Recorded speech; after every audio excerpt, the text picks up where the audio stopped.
Bueno, entonces ahora sí vamos a arrancar con la clase 4 de este seminario taller sobre un primer panorama de la investigación en ciencias sociales.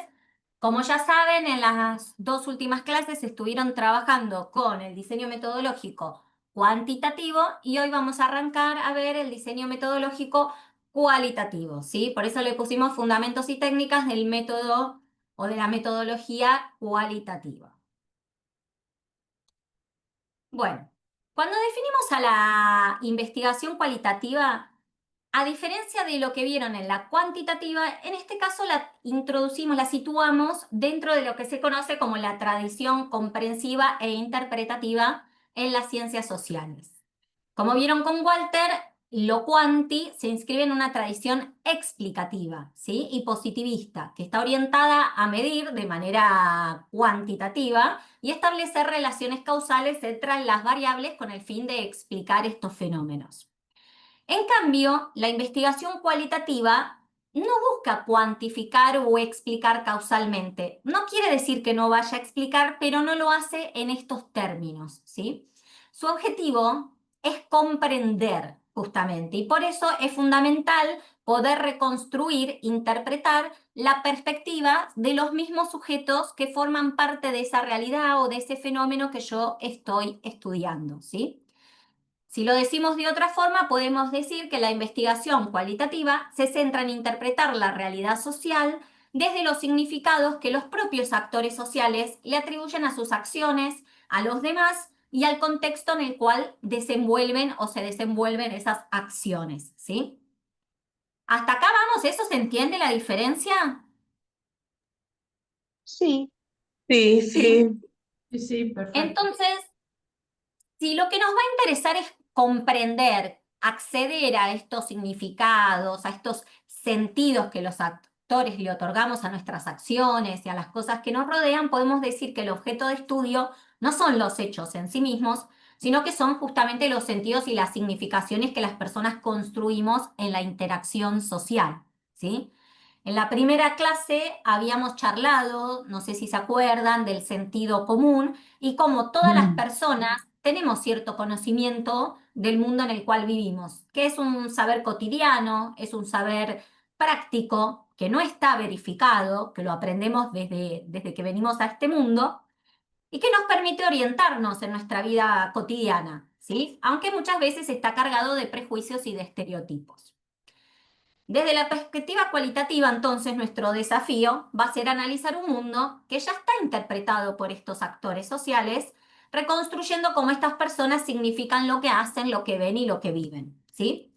Por eso es fundamental en este tipo de investigación, en la cualitativa, tener una mirada empática y reflexiva, ¿sí? Para que va a buscar comprender estos fenómenos sociales desde adentro, ¿sí? Poniéndonos en ese lugar de los otros, pero sin perder nuestra distancia analítica, ¿sí? No somos uno más, vamos a estar ocupando el lugar de investigadores o investigadoras. Si lo pensamos en términos metodológicos, es un enfoque predominantemente inductivo, ¿sí? Vamos a ir de lo particular hacia lo general y flexible. ¿Por qué? Porque las categorías, los conceptos con los cuales voy a realizar mis análisis, no es que yo los decido desde el inicio, sino que los vamos a ir construyendo, los vamos a ir precisando, a veces vamos a ir descartando e incorporando otros a lo largo que avanza la investigación. Esto quiere decir que en nuestro caso hay un diálogo constante entre la teoría y los datos, ¿sí? La teoría y los datos que vamos a ir construyendo. Esto siempre ténganlo en cuenta, que los datos no existen como tal, no son dados, sino que los datos vamos a ir a construirlos a lo largo de nuestro proceso de investigación. Entonces, en general, a diferencia de lo cuanti, donde vieron que era como lineal, en este caso es un proceso que le vamos a decir iterativo, porque va y viene. Se revisan e interpretan nuestros materiales empíricos de manera continua, ¿sí? Todo el tiempo vamos a estar refinando las ideas y los significados. Esto lo vamos a ir desarrollando a lo largo de esta clase cuando focalicemos en las particularidades del diseño de investigación cualitativa. A diferencia del cuanti, donde habíamos dicho que estábamos buscando generalizar nuestros resultados, En el enfoque quali no se busca generalizar en términos estadísticos a toda la población. En términos analíticos podemos generar esas generalizaciones, pero no es en términos estadísticos que lo podemos realizar. Porque en realidad lo que estamos buscando es comprender en profundidad determinados casos, procesos y sus contextos específicos.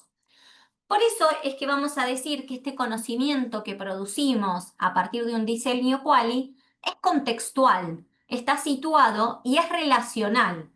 ¿Por qué? Porque los y las investigadoras y los actores que participan conjuntamente en esta construcción del sentido, ¿sí? Por lo tanto, la validez de este tipo de diseños va a estar dado por la coherencia entre la teoría y la metodología y la profundidad de nuestras interpretaciones y no de la cantidad de casos o de la representatividad estadística, ¿sí? Muchas veces lo que terminamos haciendo es hablar de confianza, ¿sí?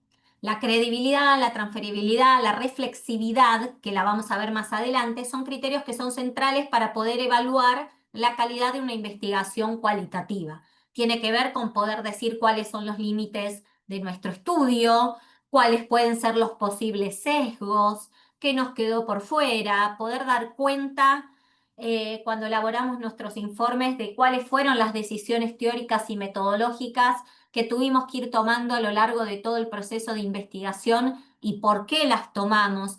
Entonces es muy importante ser prolijos, prolijas e ir haciendo todo ese registro para que quede claro por qué hicimos las cosas de determinada manera y no de otra, y por qué arribamos a los hallazgos a partir de nuestros datos a los que llegamos.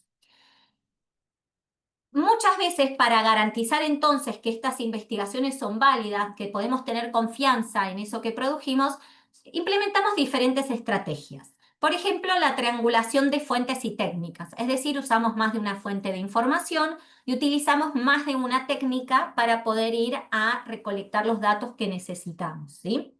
También va a haber revisión por pares y en ese ejercicio es donde vamos a ir construyendo una investigación robusta.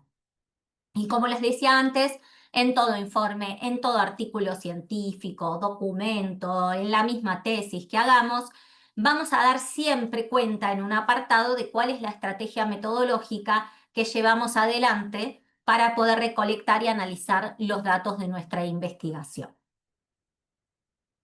Bueno, dijimos que la cantidad de datos entonces no determina la validez de un estudio cualitativo. De hecho, una investigación cualitativa podría centrarse en un solo caso de estudio. Podría estudiar, por ejemplo, un programa o una política pública o una comunidad específica, o podría basarme en múltiples casos, pero acotados. Podría estar trabajando con 3 casos, 2 políticas públicas comparadas, etc. Para poder hacer eso, lo que vamos a hacer es implementar diferentes técnicas como las entrevistas en profundidad, los grupos focales, la observación y el análisis de documentos, que son a partir de los cuales vamos a poder ir reconstruyendo las experiencias y los significados que los actores sociales otorgan desde sus propias perspectivas, que es lo que nos interesa. Para cerrar entonces con una definición muy general sobre qué es un estudio cualitativo, podemos decir que la investigación quali es un proceso reflexivo y abierto orientado a reconstruir, interpretar y comprender la realidad desde la perspectiva de quienes la viven, ¿sí? Bueno, se ve un poco borroso este cuadro, pero es un cuadro comparativo que sale de la lectura del texto que yo les mostraba que tienen de apoyo de Ruth Sautou, donde podemos ver de manera comparada la metodología cuantitativa y la metodología cualitativa, ¿sí? La diferencia central entre una y otra radica en lo que van a ir a buscar estos diseños. Mientras el enfoque cuanti busca explicar, identificando relaciones causales entre variables y generalizando los resultados, es decir, adoptando este punto de vista externo, el enfoque quali, como decíamos recién, busca comprender en profundidad un fenómeno desde la perspectiva de los actores, ¿sí? Entonces, por un lado tenemos como desde fuera y por el otro lado desde dentro, ¿sí? Si tuviéramos que hacer como una metáfora. diferencian los objetivos, en realidad impacta en todo el proceso de investigación porque ambas metodologías van a seguir lógicas diferentes para la producción de los datos y responder nuestras preguntas. Como vieron con Walter, el diseño cuantitativo, ¿se acuerdan cómo es? Si yo les pregunto, ¿es un diseño lineal, no lineal, estructurado, no estructurado? ¿Qué me dirían? Graciela ya dijo que no había podido estar, pero Norma, Mabel y usuario de Zoom, si alguno se anima, Pero si bueno, se acuerda. Es no, estructurado. sí, es estructurado, sí. Exactamente, exactamente. El diseño cuantitativo es estructurado y es lineal, ¿sí? Vamos pasando Ujú, por una serie de etapas, primero una etapa, exacto. después otra etapa, etc. Y vamos a partir de una hipótesis clara que tenemos al inicio de una investigación y que la queremos poner a prueba, la queremos ir a contrastar, ¿sí? Sin embargo, el diseño cualitativo no lo podemos pensar como si fuera una línea de una etapa tras la otra. Por definición, el diseño cualitativo es flexible e interactivo, ¿sí? Vamos a ir yendo y viniendo y no lo vamos a pensar nunca como una sucesión de etapas prefijadas, ¿sí? Como lo que buscamos es descubrir el sentido, la hipótesis, si la hay, pueden surgir durante cualquier momento del proceso de investigación, a medida que avanzamos e incluso hacia el final de nuestra investigación. Esto quiere decir que no necesariamente una investigación cualitativa parte de un supuesto de investigación o de una hipótesis que queremos contrastar, sino que esta, a medida que investigamos, puede ir apareciendo, puede no aparecer o incluso puede aparecer hacia el final del proceso de investigación. También, obviamente, podemos partir de supuestos o hipótesis, pero no es necesario en este tipo de diseños de investigación. De hecho, como vamos a ver ahora en un ratito, podemos tener objetivos exploratorios, que en general los tenemos cuando no se conoce mucho de ese tema o me quiero adentrar a campo para ir como empapándome más de un poco de lo que hay, y en ese caso probablemente no pueda partir de una hipótesis o de un supuesto de investigación, porque justamente lo que necesito es ir a conocer, ir a explorar cómo es esa situación, ese fenómeno que yo quiero estudiar. Entonces, en ese caso, quizá puedo tener una instancia exploratoria y a partir de lo que voy hallando y a lo largo de ese proceso es que puedo ir identificando, puedo ir estableciendo algunos supuestos de investigación para una nueva etapa de nuestro trabajo. Otro de los puntos que diferencia entonces a una metodología cuanti de quali son las técnicas que vamos a utilizar para la producción y para el análisis de los datos, ¿sí? Así como dijimos que el diseño cuanti era estandarizado y lineal, vamos a utilizar instrumentos que son estandarizados como la encuesta. Como habrán visto en las últimas clases y como también deben saber de su experiencia cotidiana, cuando yo hago una encuesta le pregunto a las diferentes personas lo mismo, de la misma manera y en el mismo orden, ¿sí?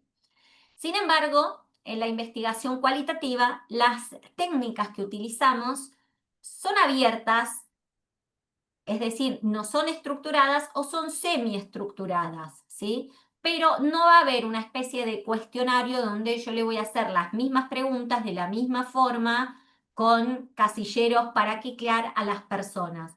Porque justamente lo que estamos buscando es profundidad en la comprensión de casos específicos, trabajando con muestras que van a ser más reducidas, pero ricas en significado. Entonces, la construcción de la muestra cualitativa también va a responder a lógicas diferentes que la construcción de la muestra cuantitativa, ¿sí? Si nos hacemos una pregunta, mientras en lo cuanti podríamos preguntarnos cuántos casos y de qué tipo necesito para poder generalizar, en el diseño quali la pregunta es otra. Lo que me voy a preguntar es, ¿qué casos me van a permitir comprender mejor el fenómeno que estoy estudiando? En este sentido, entonces, lo que vamos a decir es que se prioriza la riqueza informativa por sobre la cantidad de casos, ¿sí? ¿Hasta acá vamos? ¿Se está entendiendo? Sí, ¿Sí? Sí, sí, sí. sí. Estoy tratando de imaginarlo. Bueno, en la vida ahora real. les voy a dar dos ejemplos para que ustedes me digan con qué tipo de diseño les parece que iría cada una. Me va a interesar medir las tendencias de intención de voto en determinada población y establecer comparaciones estadísticas entre los grupos. No, eso es ¿Qué haría? Quanti. Cuantitativo, exactamente. Y lo van a hacer a través de encuestas que están estandarizadas.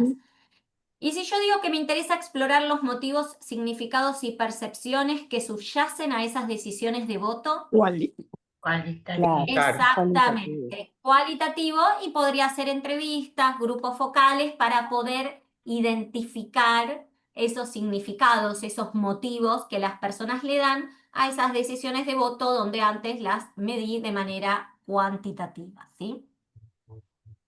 Bueno, entonces vamos a la filmina siguiente. Bueno, como habíamos dicho, a diferencia del diseño cuantitativo, que es caracterizado como estructurado y lineal, donde los componentes siguen una secuencia predeterminada desde que formulo el problema hasta que llego a las conclusiones, el diseño quali opera con una lógica totalmente diferente, y Maxwell nos dice que el diseño cualitativo no comienza en un punto de inicio fijo, ni procede a través de una secuencia determinada de pasos. Por el contrario, es un proceso iterativo que involucra virajes constantes hacia atrás y hacia adelante entre los diferentes componentes del diseño. ¿Qué significa esto en la práctica? Que cuando vamos a definir el diseño cualitativo hay tres características principales para pensar. Por un lado es que es flexible, es decir, que no está estructurado del vamos de antes de comenzar. No es como si lo pensáramos como una camisa de fuerza o algo que hace que, un molde que hace que sea de una forma y no de otra. Puede y debe modificarse en respuesta a lo que vamos a ir descubriendo o hallando en el campo, ¿sí? Como señala Maxwell citando a otros autores, muchos estudios cualiclásicos de hecho no tuvieron ni siquiera lo que un diseño en el sentido tradicional, ¿sí? No se parte de hipótesis acabadas, ni de instrumentos prediseñados, ni de procedimientos analíticos especificados de antemano, ¿sí? Sino que se va a ir adaptando y flexibilizando durante todo el proceso de investigación. Además, vamos a decir que el diseño cualitativo es emergente. ¿Por qué? Porque va a ir incorporando en esta flexibilidad que tiene, vamos a ir incorporando cuestiones que surgen en el campo y me permiten ir precisando mis preguntas problema, agregando, quitando objetivos, sumando más casos de estudio o quitando algunos casos. Entonces, las categorías conceptuales, las preguntas de investigación, incluso los focos del estudio pueden ir surgiendo, redefiniéndose, refinándose o modificándose durante el proceso de la investigación. Por eso vamos a poder decir que este diseño va como evolucionando en este diálogo que vamos a ir haciendo entre los datos, la teoría, los actores sociales, etc. ¿Sí? Y por último, la tercera característica del diseño de investigación cualitativa es que es iterativo, ¿sí? Hay un diálogo constante entre los diferentes componentes que tiene un diseño. Hay un movimiento permanente entre la teoría y los datos empíricos, entre las preguntas y los métodos, el análisis y la recolección de la información. No es un camino de ida, es un ir y venir constante que va volviendo más rica nuestra comprensión sobre el fenómeno que estamos estudiando. Por eso es que Maxwell propone este modelo interactivo de diseño que tiene 5 componentes, que él define como los propósitos, el contexto conceptual, las preguntas de investigación, los métodos y la validez. Y lo que va a decir es que estos componentes, ¿sí? Si se fijan, no son como etapas, son como estos componentes que van a estar interconectados, se van influenciando mutuamente y se van tensionando, ¿sí? Ahora bien, decir que el diseño de investigación quali es flexible a diferente del quanti, que es rígido o estructurado, no implica decir que no tiene rigor, que es menos científico y otras muchas cosas que se suele decir de los métodos cualitativos. Al contrario, Esta flexibilidad en realidad nos pone un desafío constante a los investigadores e investigadoras porque nos requiere decisiones metodológicas conscientes y justificadas en cada momento del proceso. Esto que decíamos, que esas decisiones tienen que quedar claras de por qué se están tomando, cómo se están tomando y para qué, ¿sí? Entonces, si lo vamos a decir brevemente, de vuelta como para cerrar, el diseño quali es una estructura flexible que se adapta y refina durante toda la investigación, manteniéndose sensible a lo que va ocurriendo en el campo y a las perspectivas de los actores sociales que están en estudio. Sí, Mabel, levantaste la mano. Sí, una pregunta. Ujú.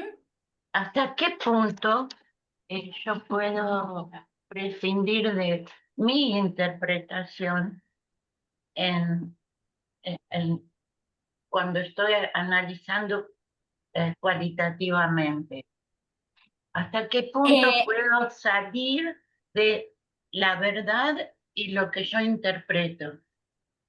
Bueno, es buena la pregunta y más adelante lo vamos a desarrollar cuando pensemos en la reflexividad que tiene la investigación cualitativa o las personas que nos dedicamos a lo cualitativo.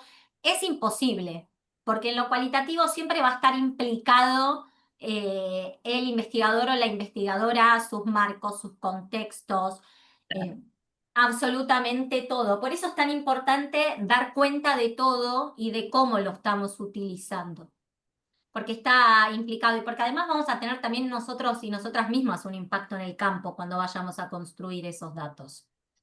Eh, por ejemplo, el otro día en una clase un profesor ponía un ejemplo que había querido entrevistar a unas trabajadoras, mujeres, pero que cuando él, como varón, iba a entrevistarlas, siempre había un hombre de la familia como controlando esa situación, entonces no podía entrevistarlas bien y ahí tenía que ver con un tema de su género.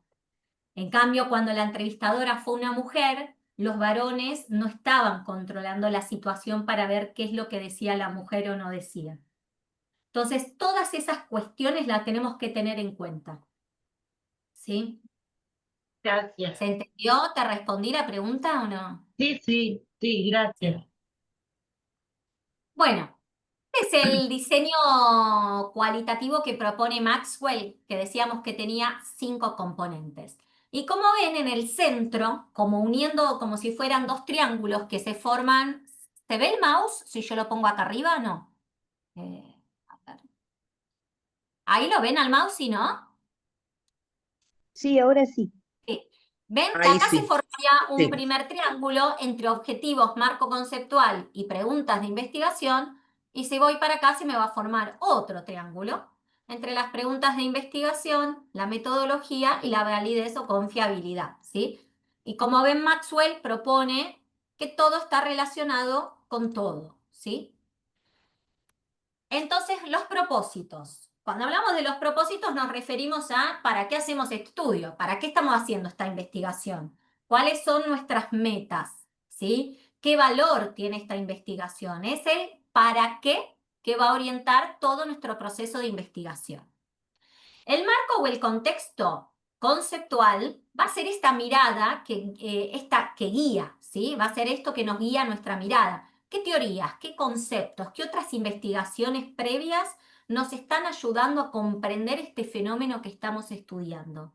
¿A qué literatura, qué bibliografía estamos leyendo? Sería cuál es nuestra biblioteca, desde qué biblioteca estoy hablando, estoy interpretando, estoy construyendo esa información, ¿sí? Y acá, como preguntaba Mabel, este marco conceptual para Maxwell va a incluir nuestra propia experiencia y nuestros propios estudios previos también, ¿sí? Luego tenemos las preguntas de investigación, que es qué queremos comprender específicamente, qué sabemos, qué no sabemos todavía de este fenómeno. Son las preguntas concretas, ¿sí? Que la investigación va a buscar responder.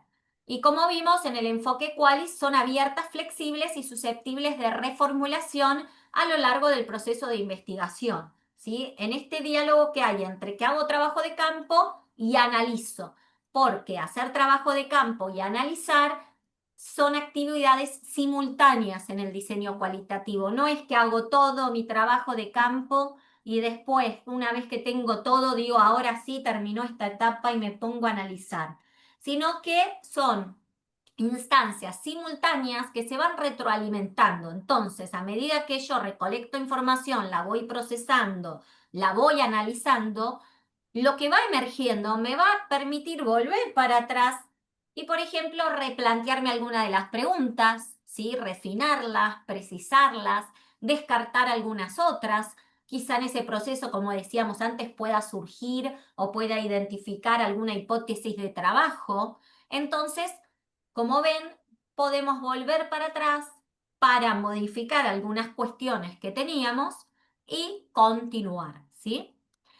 Luego, un cuarto elemento, un cuarto componente de este diseño cualitativo van a ser los métodos. Es cómo vamos a ir a obtener todo esto. E incluye 4 decisiones que son clave. La relación que vamos a establecer con los participantes, con las participantes, cómo vamos a seleccionar nuestra muestra, qué técnicas vamos a usar para recolectar los datos y cómo los vamos a analizar, ¿sí? Todo esto tiene que formar parte de una estrategia coherente. Todo tiene que ser coherente, ¿sí? Y vamos a ver que existen diferentes estrategias de investigación cualitativa que cada una va a tener sus propios procedimientos o sus propias lógicas, ¿no? Una muy conocida, que seguramente la habrán escuchado mencionar, es la etnografía, donde vamos a tener sobre todo una observación en profundidad, prolongada, en contextos naturales donde sucede lo que estamos estudiando. La teoría fundamentada, o Grounded Theory, que es una estrategia en la cual vamos a construir teoría desde los datos, es decir, no vamos, a diferencia de lo que suele pasar, que a veces pensamos que partimos de la teoría, esto que Saussure nos decía, todo es teoría, la teoría comanda la investigación, en este caso sería como que se da al revés, ¿sí? Vamos a construir esa teoría, pero a partir de los datos, es decir, que eso que estoy estudiando, esos datos que estoy analizando, voy a ir hacia arriba para poder construir una teoría que lo explique, ¿sí? También vamos a encontrar el estudio de caso, donde voy a analizar en profundidad determinados casos específicos. Puedo tener una investigación-acción, ¿sí? Para proponer una transformación junto con los actores que forman parte del fenómeno de lo que estoy estudiando. Y puedo realizar, no sé, el análisis biográfico y la fenomenología. Bueno, la elección de la estrategia va a depender siempre de nuestras preguntas de investigación y de nuestros objetivos. No sé si recuerdan que en la primera clase hablamos que hay una relación, una tríada muy potente que tiene que ver con esta congruencia, esta coherencia entre la teoría, los objetivos y la metodología, ¿sí? Saussure, en los capítulos que les dejamos como lectura de apoyo, va a señalar justamente que la teoría orienta la formulación de los objetivos y que estos a su vez nos permiten definir la metodología adecuada para producir la evidencia empírica que los haga alcanzables, ¿sí? La teoría, los objetivos y la metodología tienen que estar articulados siempre entre sí. Si se fijaron, hace 2 minutos yo les leí unos objetivos muy, bueno, no tan bien desarrollados, y ustedes rápidamente pudieron identificar que había uno que era más pertinente trabajarlo desde un diseño quanti y otro quali, ¿sí? Eso es lo que nos referimos cuando decimos que los objetivos, que así como la teoría nos orienta para formular los objetivos nos orientan para definir la metodología adecuada para poder producir la evidencia empírica que nos permita alcanzar esas metas que nos propusimos, ¿no? Entonces, si mi objetivo es comprender, describir y analizar percepciones, sentidos, procesos de diferentes actores sociales, vamos a precisar implementar un diseño de investigación cualitativo para poder explicar por qué. Por ejemplo, a ver, yo acá les puse de nuevo 2 objetivos. El objetivo 1 dice analizar las percepciones y las prácticas de creación y desarrollo de videojuegos con fines sociales, políticos, culturales o artísticos de desarrolladores independientes en el área de metropolitana de Buenos Aires y su inserción en las dinámicas de funcionamiento de la industria cultural. Si yo les pregunto, ¿a quién quiere estudiar este objetivo? ¿Qué me dirían? ¿Quién es la unidad de análisis? ¿Qué queremos estudiar?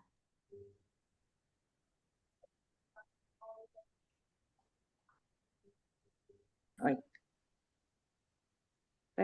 se me fue el... Supongo que Perdón. actividad de los jóvenes y, y su forma su, su forma de ver la no realidad. ¿Por qué no realidad? Y porque ahí entra lo que yo antes decía, ¿no? Mi interpretación.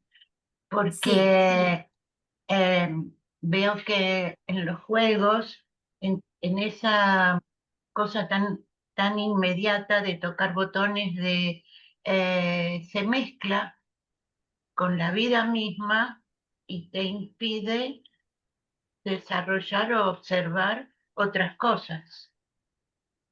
bueno, pero pensemos, mirá, Mabel, pensemos de vuelta. Si yo te pregunto, ¿qué queremos estudiar? El objetivo dice analizar las percepciones y prácticas de creación y desarrollo. Yo lo que quiero estudiar son justamente las prácticas que llevan adelante Ujú, estas personas que desarrollan videojuegos y sus percepciones, ¿sí? Eso ya me sitúa dónde. Si quiero estudiar esas está. prácticas de creación y sus percepciones. ¿En lo cuanti o en lo quali? No, es quali. En lo Es quali. quali. Y si yo les Claro, pregunto, ¿esas prácticas y percepciones de quiénes? ¿Quiénes van a ser mis unidades de análisis para este objetivo? Habla de desarrolladores independientes.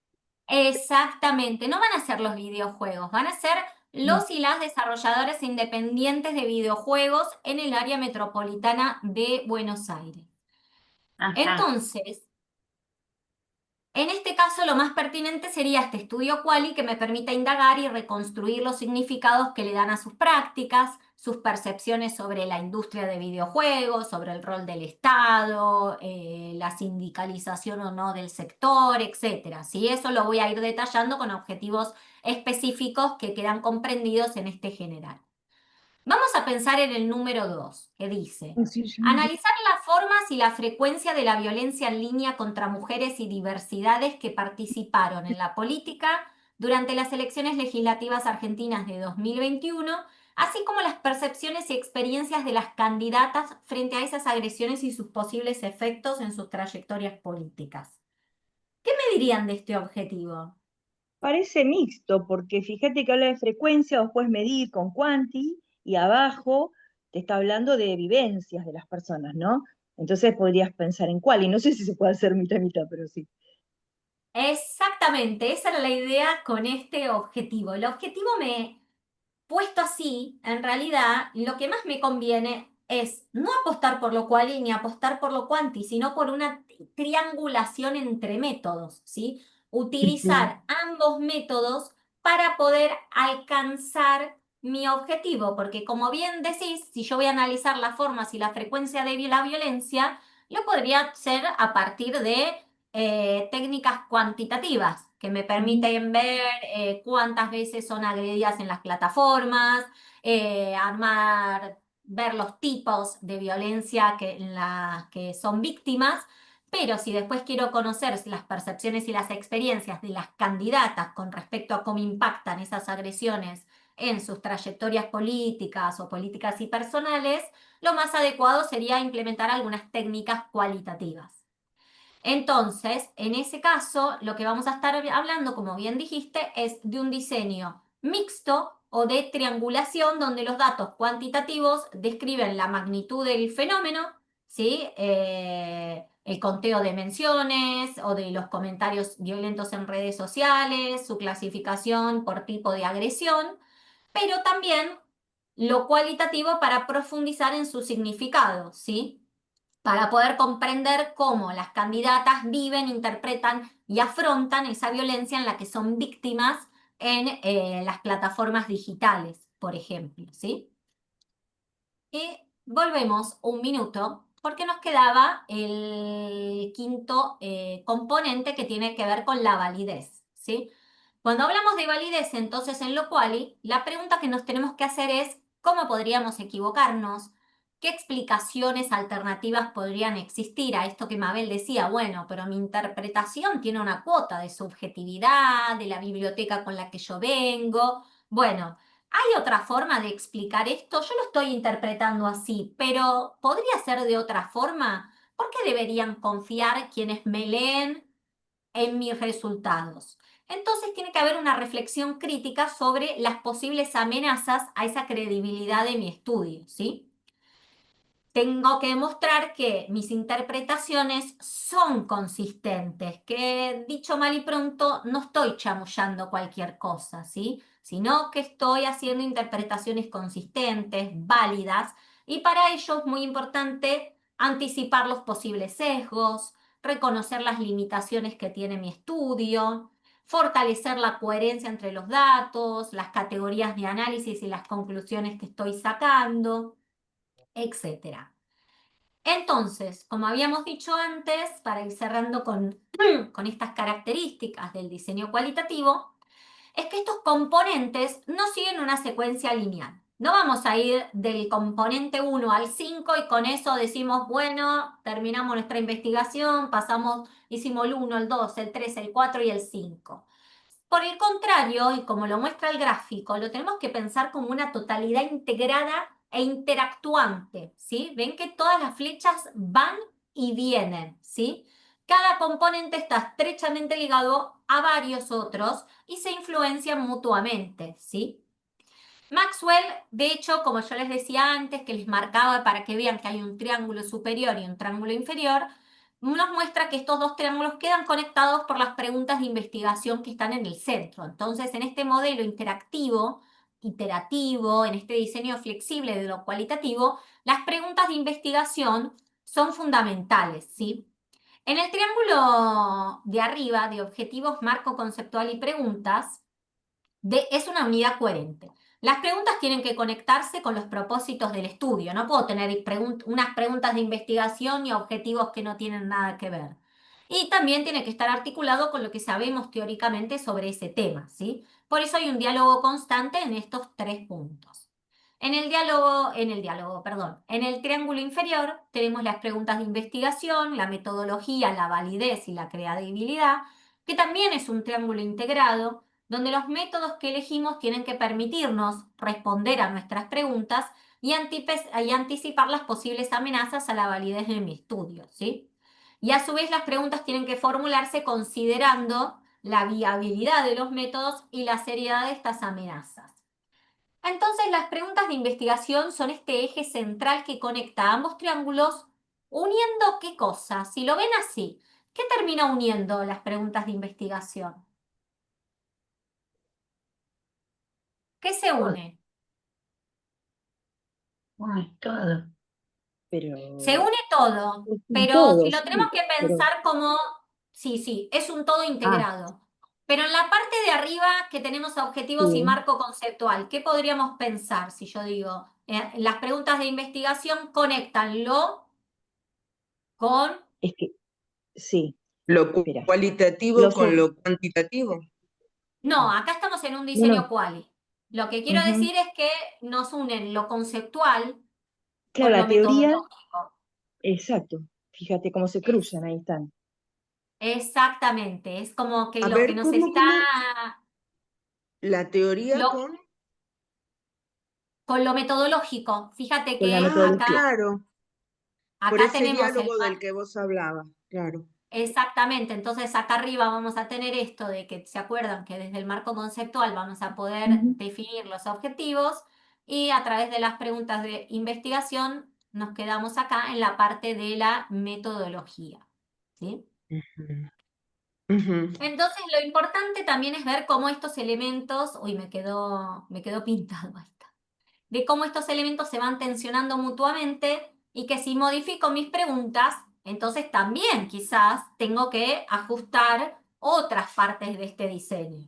Y si encuentro que hay amenazas para la validez del estudio, quizás es que mis preguntas no están tan bien elaboradas o que necesitan cierta reformulación, ¿sí? Y si en el campo emerge o descubro algo que yo no esperaba, que no había considerado, pero que de repente digo es muy interesante para incluirlo, quizás tengo que revisar el marco conceptual, replantearme los objetivos, reformular las preguntas y lo podría incluir. Es muy usual en las investigaciones cualitativas que yo a partir de esto que decíamos, que vamos recolectando los datos y analizándolos simultáneamente, puedan emerger nuevos elementos que resultan de interés y que los pueda incorporar dentro de la investigación, reformulando preguntas, agregando alguna pregunta, modificando algún objetivo, Por eso etc. la flexibilidad. Exactamente, por eso la flexibilidad y esto que hablamos que es un diálogo donde vamos y venimos, ¿sí? En vez de ser como Claro. si fuera un monólogo donde yo te cuento introducción, desarrollo y desenlace, es como un diálogo con una amiga, con un amigo, Ujú. donde se van abriendo y podemos volver para atrás, retomar, Claro. precisar, volver, etc. Y eso también va robusteciendo, ¿sí? La calidad de mis interpretaciones, la robustez del trabajo, ¿sí? Es muy, muy artesanal en ese sentido, ¿sí? Entonces, para cerrar, vamos a decir que la esencia del diseño iterativo desde este diseño quali es este diálogo permanente entre todos los componentes de la investigación, ¿sí? Todo simultáneamente. Esto lo vimos y vamos a pasar esto. Entonces, más allá de este modelo interactivo que vimos a partir de Maxwell, hay otras decisiones del diseño que tenemos que considerar según los objetivos y los alcances de mi investigación. Cuando hablamos del tratamiento de la variable tiempo en el diseño de investigación, vamos a distinguir principalmente entre diseños transversales y longitudinales, ¿sí? Los transversales tienen la característica que recogemos la información en un único momento, como si tomáramos una foto de la realidad. Pero ojo, que no es que esa foto es el 23 de octubre a las 16:11. Esa foto podría ser la década de los 90, ¿sí? Por ejemplo, si queremos analizar la participación política de jóvenes argentinos y argentinas en 2025, un diseño transversal nos permitiría describir en ese momento cuántas personas votan, cómo se informan, quiénes son, cuáles son sus características. Podríamos pensar en qué representaciones tienen sobre los partidos y sobre los candidatos y candidatas, qué factores se asocian con su participación o no en las elecciones, etc. Por eso decimos esta metáfora que lo transversal es una foto, ¿sí? Que sacamos donde podemos empezar a describir, a ver cómo se conectan las cosas, pero es la foto, ¿sí? En cambio, tenemos otro tipo de diseño, que es el longitudinal, donde la metáfora que mejor lo define es la de la película. Hay una historia que va cambiando, que va evolucionando a medida que pasa el tiempo. Ese paso del tiempo en una foto que registró un momento no lo vamos a tener. En un diseño transversal, que sacamos esta foto para ver la participación política de estos jóvenes argentinos y argentinas, no vamos a poder ver cómo evolucionan sus representaciones sobre los partidos y los candidatos y candidatas a lo largo del tiempo. Porque hice un diseño transversal y saqué una foto. Esa foto no me permite ver los cambios que va teniendo eso. En cambio, si hago un diseño longitudinal, voy a poder ver cómo esas percepciones se van modificando, van cambiando o se van dando a lo largo del tiempo. Por eso decía, ojo, podemos tener una foto de la década de los 90 o podemos tener una película de la década de los 90 donde podamos ver mi fenómeno a lo largo del tiempo. Por eso la clave es la variable tiempo y cómo la estamos tratando. Porque en un lado no queremos ver cómo evoluciona, cómo cambia y cómo se transforma a lo largo del tiempo. Por eso la foto y por eso la recolección de la información se da en un único momento. En cambio, en el longitudinal, la información la vamos a ir recolectando en dos o más momentos distintos para poder observar esos cambios o esas dinámicas que estoy viendo a lo largo del tiempo. Si lo hago una sola vez, no puedo ver cómo fueron cambiando a lo largo del tiempo, ¿sí? Entonces, si seguimos el mismo ejemplo, un poco lo dije, sobre participación política, podría analizar cómo evolucionan las actitudes y comportamientos de estos jóvenes y de estas jóvenes desde las elecciones, no sé, de 2025, lo podemos arrancar ahora pensándolo hasta 2027, por ejemplo, ¿sí?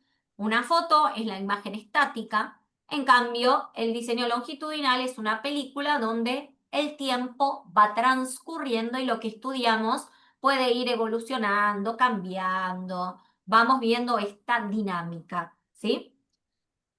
Elegir entre un tipo de diseño longitudinal o transversal, ¿con qué creen que va a tener que que ver?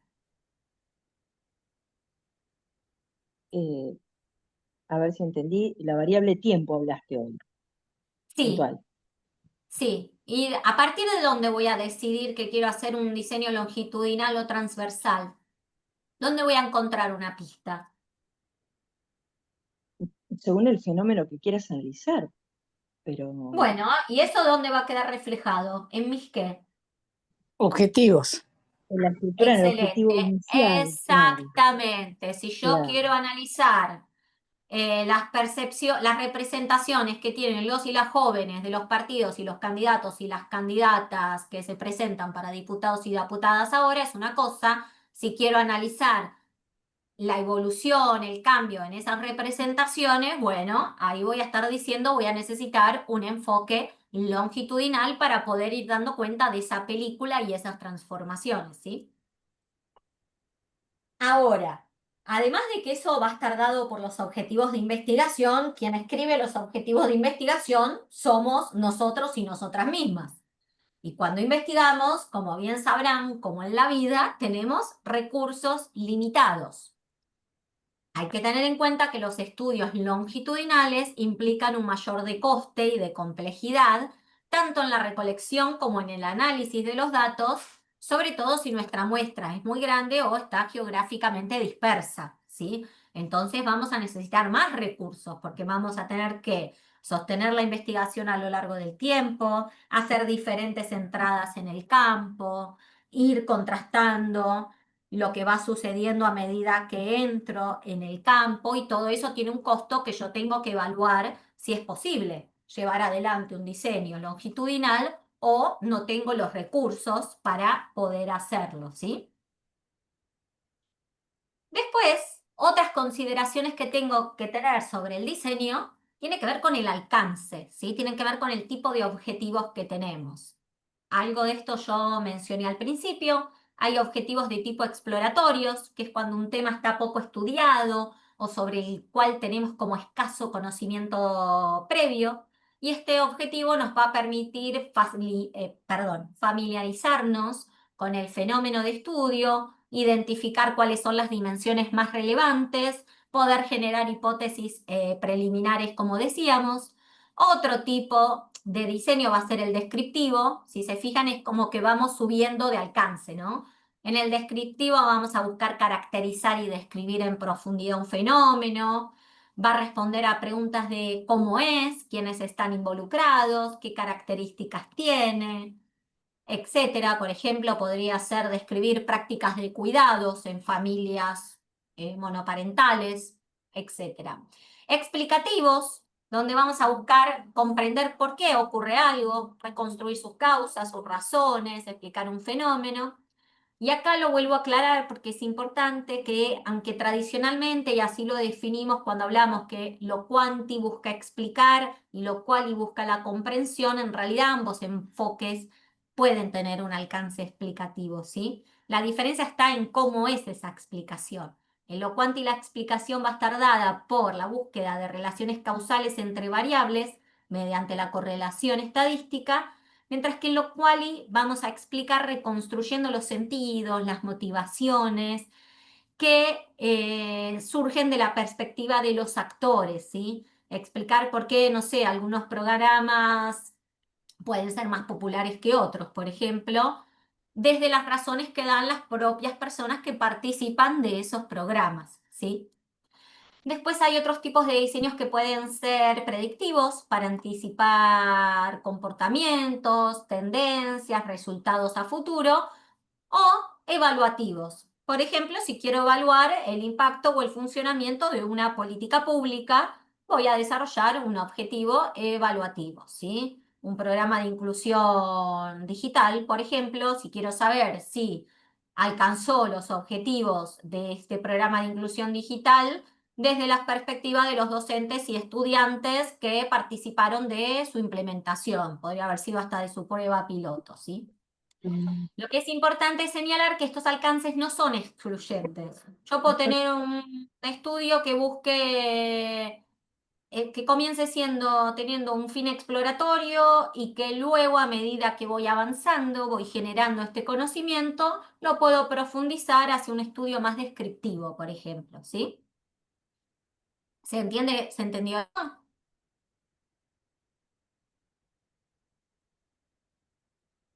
Lo tomo como un sí. ¿O es que yo me caí? No, sí, sí, ahí está. No, Y por perdón, sí. Y por último vamos a tener otras decisiones que tienen que ver con el diseño, es con qué tipo de fuentes de datos vamos a trabajar, si vamos a trabajar con datos primarios, que son los que generamos nosotros y nosotras mismas durante el desarrollo de nuestra investigación. Son específicos porque los producimos con relación a nuestros objetivos de investigación. Y por otro lado, los datos secundarios que son generados por otros investigadores e investigadoras, instituciones, otros actores, con propósitos que son diferentes a los de nuestra investigación, por ejemplo, encuestas previas, censos. Por lo tanto, trabajar con estos datos requiere de un análisis cuidadoso de nuestra parte para conocer primero cómo se construyeron esos datos, si la fuente es creíble y qué decisiones se tomaron para poder hacerlos, ¿sí? La ventaja de los datos secundarios es que nos ahorra tiempo y recursos, pero la limitación es que no fueron producidos conforme a los objetivos y las preguntas de mi investigación. Por lo tanto, ahí voy a tener que tener un recaudo, ¿sí? Bueno. Entonces, cuando hablamos de los métodos, ¿sí? ¿Se acuerdan que uno de los componentes que decía Maxwell del diseño de investigación flexible son los métodos?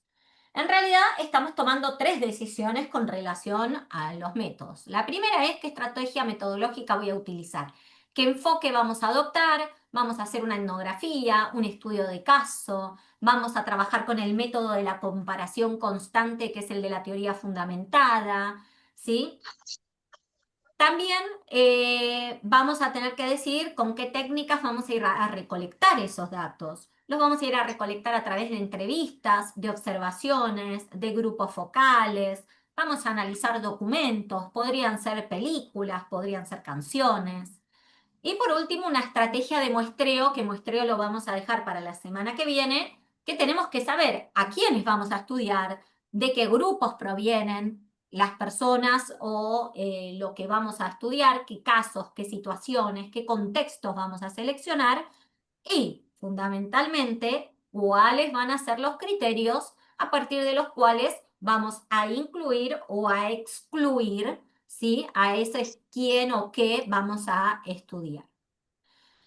Algo importante es que estas 3 decisiones no son independientes, sino que forman una estrategia metodológica integrada y coherente. Por ejemplo, si yo elijo hacer una etnografía, ¿le suena la etnografía? Algo interno. Sí, la etnografía es característica de la antropología, ¿no? Sí, lántropo, claro. Exacto. Es probable que si hago un estudio etnográfico haga observaciones como técnica principal y que quizá mi muestreo pueda ser de casos típicos o que representen a la cultura que estoy estudiando, ¿sí? Pero si voy a estar trabajando con el método de la comparación constante, que es de la teoría fundamentada, voy a usar lo que se denomina el muestreo teórico, que lo vamos a ir viendo, y esta codificación y análisis constante que va guiando mi trabajo. Y además, como habíamos visto, todas estas decisiones van a caer en ese centro, que era el diseño flexible, que tiene que ver con las preguntas de investigación que conectaban lo conceptual con lo metodológico. Entonces, ahora sí, para ir profundizando, vamos a arrancar con esto. ¿Qué enfoque o qué método? Acuérdense que método es como un camino. vamos a implementar dentro de lo que son las metodologías, la metodología cualitativa. Bueno, hay más que estos, ¿eh? Estos son solamente algunos de los métodos cualitativos que vamos a tener a la etnografía, a la teoría fundamentada a partir del método de la comparación constante y el muestreo teórico, que tiene una palabra clave que es la saturación teórica. Podrían ser estudios de casos, pero también podría ser el método hermenéutico, podría ser el método biográfico, etcétera, ¿sí? La etnografía, como decíamos recién, nace en la antropología hacia finales del siglo XIX, principios del siglo XX, cuando antropólogos como el Malinowski empiezan a vivir periodos prolongados con las comunidades que estaban estudiando, sin depender de informantes o relatos, no sé, de viajeros, sino a partir de esa experiencia y ese contacto inmersivo que van a tener, ¿sí? Podemos definir a la etnografía como el estudio en profundidad de la vida social y cultural de una comunidad o grupo en su contexto natural, ¿sí? Es un método totalizador porque me van a interesar y voy a integrar múltiples dimensiones de esa vida social y cultural.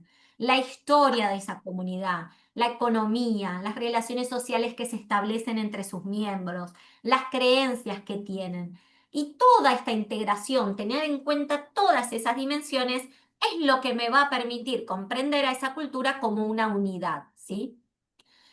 Podemos decir que tiene una triple acepción. La etnografía es un enfoque que me permite comprender esa realidad desde la perspectiva de los miembros. Es un método, porque eso implica un trabajo de campo prolongado con técnicas abiertas, como la observación participante y las entrevistas no estructuradas, y un texto, porque hay una interpretación donde yo voy articulando la teoría con la evidencia empírica. ¿Cuáles son algunas de sus características? La apertura y la flexibilidad. No partimos de hipótesis cerradas ni de instrumentos estandarizados. Las técnicas no son dirigidas, principalmente es la observación participante y las entrevistas no estructuradas o semi. El trabajo de campo prolongado, no es que voy una sola vez, sino que pasamos un tiempo extenso con los sujetos de estudio. ¿Sí? Hay una inmersión prolongada para poder captar los matices, los cambios, lo no dicho. Y una generación de evidencia empírica, ¿sí? Voy haciendo notas de campo, los registros de la observación, voy transcribiendo conversaciones y eso es lo que va informando a la descripción etnográfica que voy a realizar.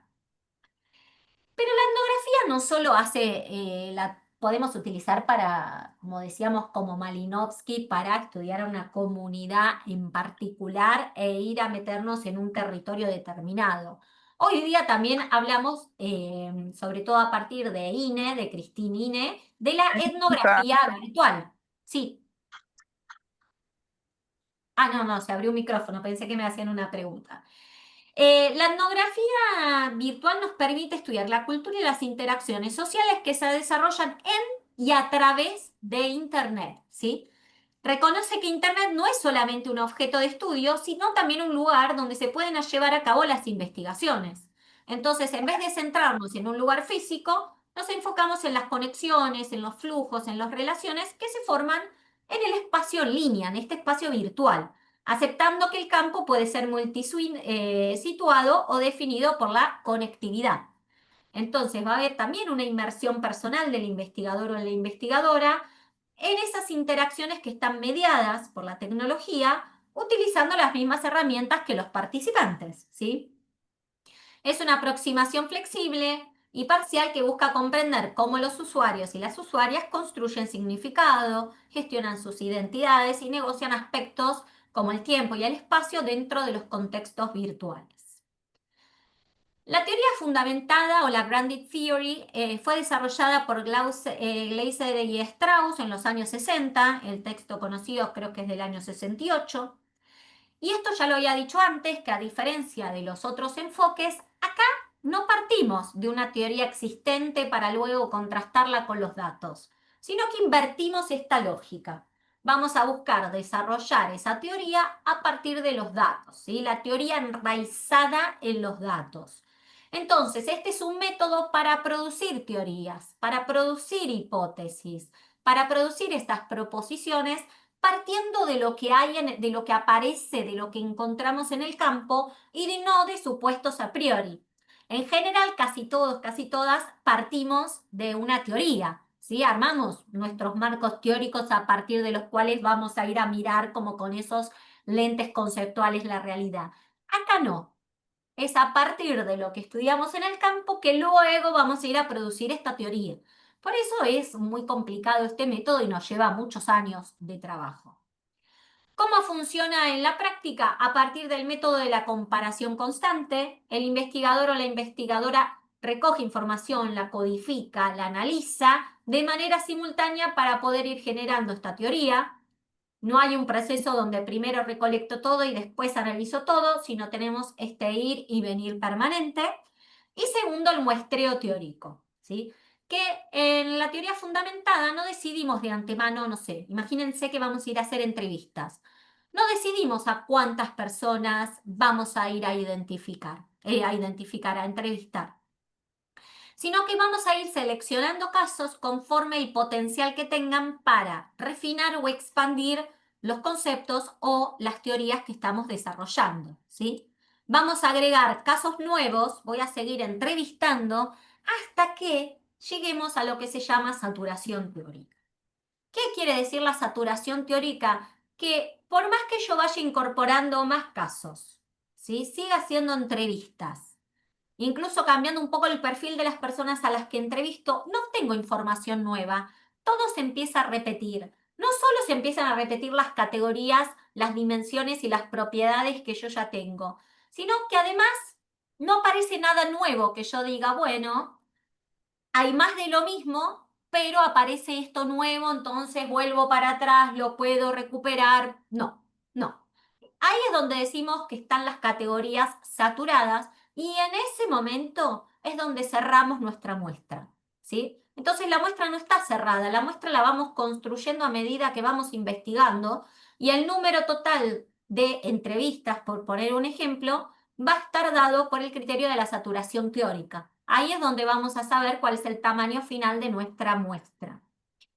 Y lo rescato mucho porque la saturación teórica es bastante típico para trabajar, por más que no estemos trabajando desde la teoría fundamentada, yo en otro diseño, por ejemplo, puedo trabajar incluso con un estudio de casos, podría trabajar y hacer entrevistas hasta conseguir la saturación teórica, ¿sí? Y en ese momento decidir, no sé, estoy estudiando las percepciones de docentes de educación secundaria sobre la implementación de la educación sexual integral, ¿no? En estudiantes secundarios.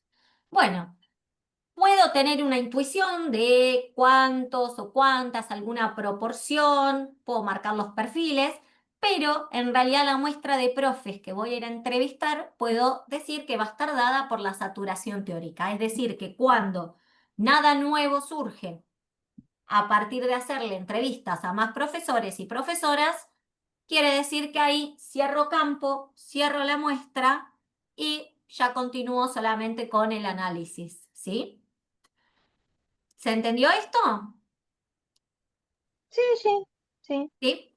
Y el estudio de caso o de casos es para estudiar en profundidad un caso en particular, muy emblemático, como decía, no sé, antes había dicho políticas de inclusión digital, podría poner como caso de estudio lo que fue el Conectar Igualdad, por ejemplo, y hacer un estudio de caso del Conectar Igualdad.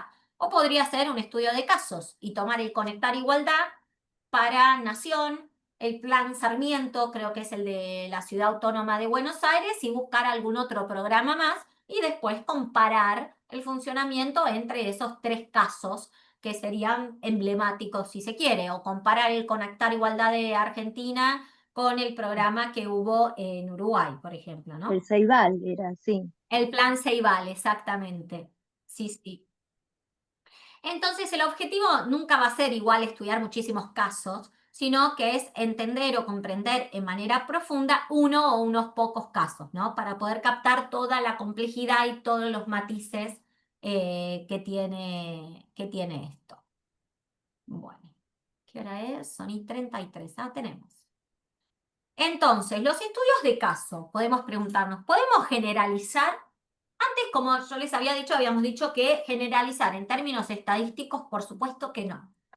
Sin embargo, esta respuesta va a depender de qué entendemos por generalizar. Entonces, estadísticamente no, pero en términos analíticos sí podríamos comprender en profundidad y que ese conocimiento nos sirva para entender casos similares o desarrollar y validar teorías. Entonces acá la generalización sería analítica y no estadística, ¿sí? Y nuevamente, aunque el estudio de caso es un método típicamente cualitativo, también podemos combinar técnicas cual y cuanti, ¿sí? Podemos hacer entrevistas y analizar datos estadísticos en nuestros casos. Podemos observar y revisar registros numéricos, ¿sí? Porque todo eso nos permitiría entender o comprender mejor el caso que estamos estudiando. Bueno, sí. Acá les traje una foto que justo hoy cuando fui a la facu, la profe nos puso esta foto y me gustó para compartírselas a ustedes. Esta es una foto de Malinowski, ¿sí? Que lo habíamos mencionado con la etnografía, cuando está haciendo su estudio con los nativos en las Islas Troyan. ¿Qué ven de esta foto? ¿Qué les llama la atención? El investigador es blanco y Sí, exactamente. Y esto pasa mucho. Hace un tiempo una investigadora brasileña, bueno, argentina, pero radicada en Brasil, comentaba esto, que le pasaba a veces que iba a los congresos y ella es rubia de ojos claros y hablaba de feminismo, de estudios descoloniales, de racismo, y todas las mujeres que estaban hablando de eso eran todas mujeres blancas, ¿no? Eran mujeres blancas hablando de feminismo y de racismo, pero las mujeres negras no estaban dentro del grupo que lo estaba discutiendo. Bueno, y acá llegamos a la reflexividad, perdón, que es lo que le decía a Mabel que en un ratito lo íbamos a ver. Esto también lo saqué del texto de Guber, que es un texto que trabaja sobre la etnografía, que nos dice que hay algo en común en todos estos métodos y que tiene que ver mucho con la investigación cualitativa, que es la reflexividad de los investigadores y las investigadoras. ¿Y por qué es importante? Justamente porque nosotros y nosotras somos el principal instrumento de esa investigación, ¿sí?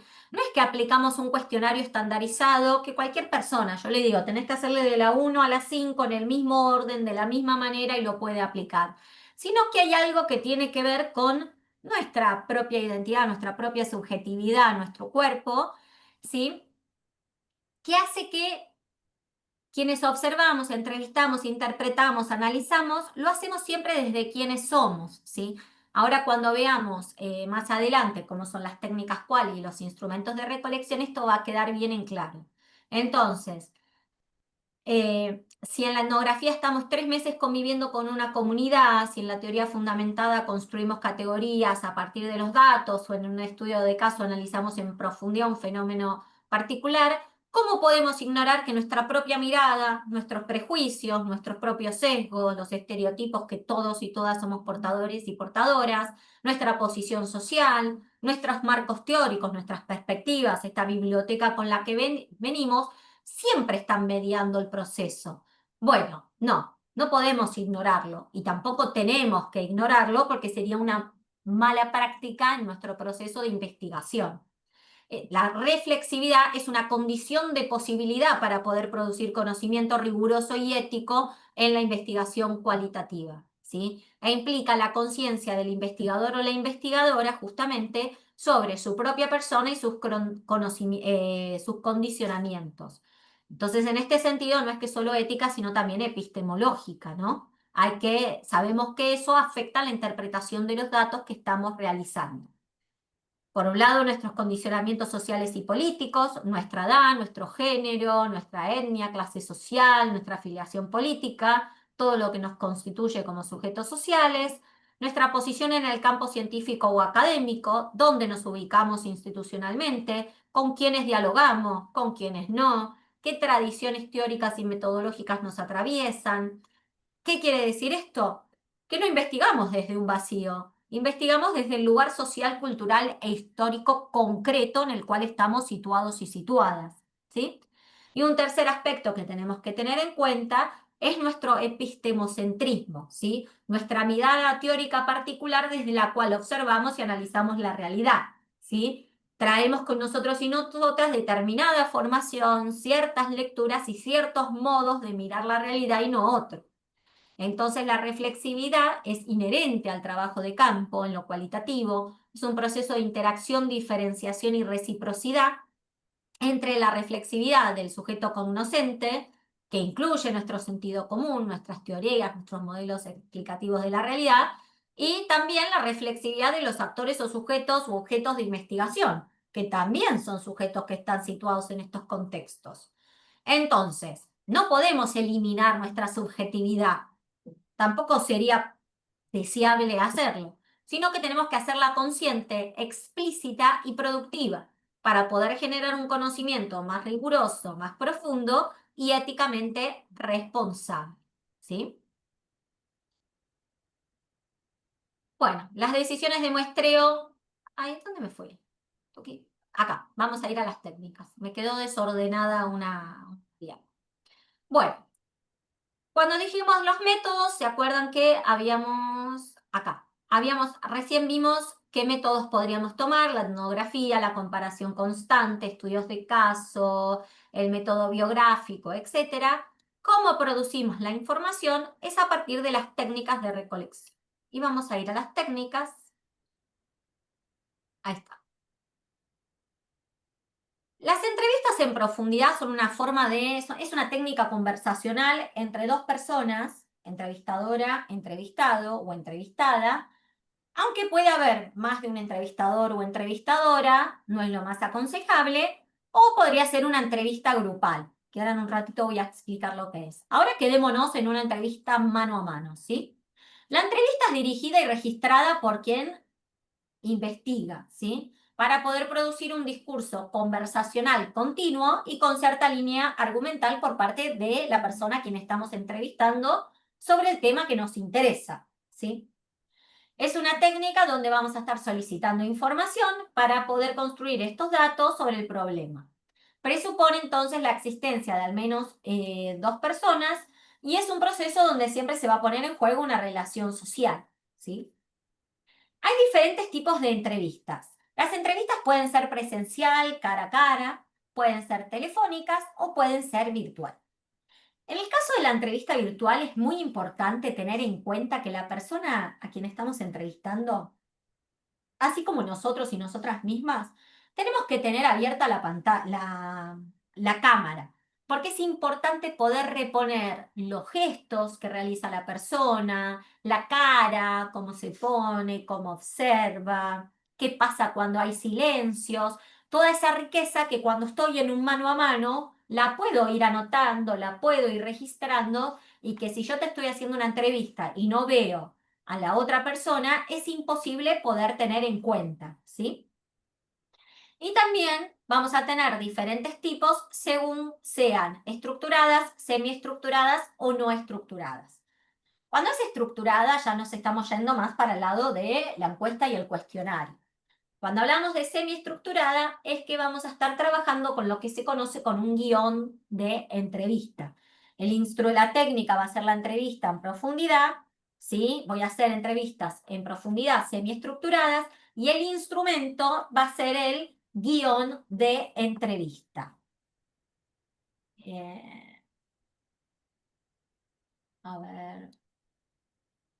Bueno, las ventajas es que obviamente voy a tener una información rica y profunda, voy a poder clarificar, cuando estoy haciendo una entrevista, voy a poder preguntar, repreguntar, ¿sí? Siempre tratando de ser con cierta distancia, ¿no? Nunca me tengo que poner en una posición donde yo esté juzgando o cuestionando a quien estoy entrevistando.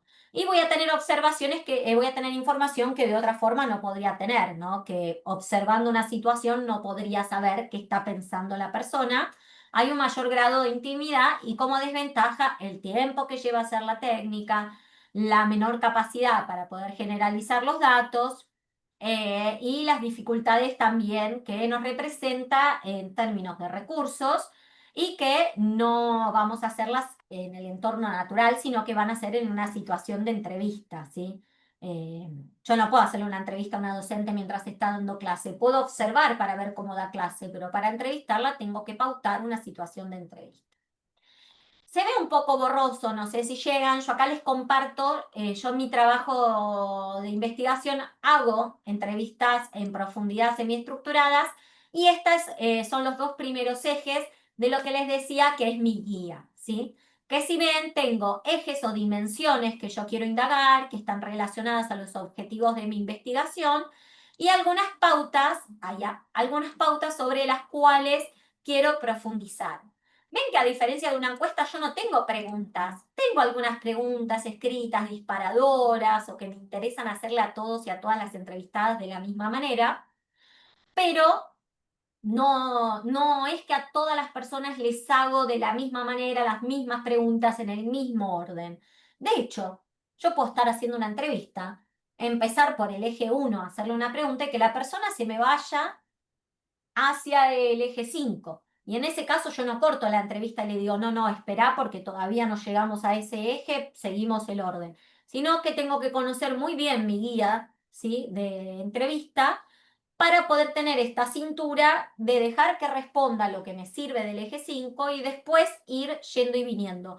Por eso ninguna entrevista, cuando tenga los desgrabados, va a ser igual a la otra, porque ninguna persona es igual a la otra y el instrumento no está estandarizado para preguntarles a todos de la misma manera, en el mismo orden, las preguntas, ¿sí? Así que eso es muy importante tenerlo para ir viendo, o sea, muchas veces es importante tenerlo impresa para poder ir viendo qué es lo que ya me respondió, qué es lo que falta, tomar nota de sobre qué quiero responder. Y otra cosa que quiero decirles que acá, que es muy importante, es lo que es el consentimiento informado, ¿sí? Cuando vamos a hacer la entrevista, además de presentarnos, de comentarles por qué vamos a entrevistar, siempre se comenta que la información, bueno, va a ser anónima y que la vamos a grabar. No empezamos a grabar a una persona sin avisarle, sino que se le avisa.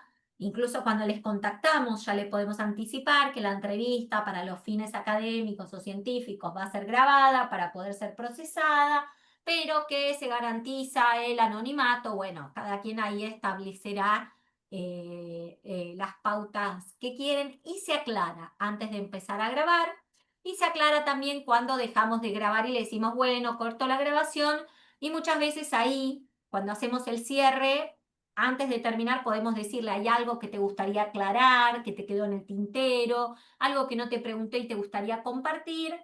La persona hablará o no, hacemos el cierre, avisamos que cortamos el teléfono. Bueno, el teléfono porque ahora las grabadoras son los teléfonos.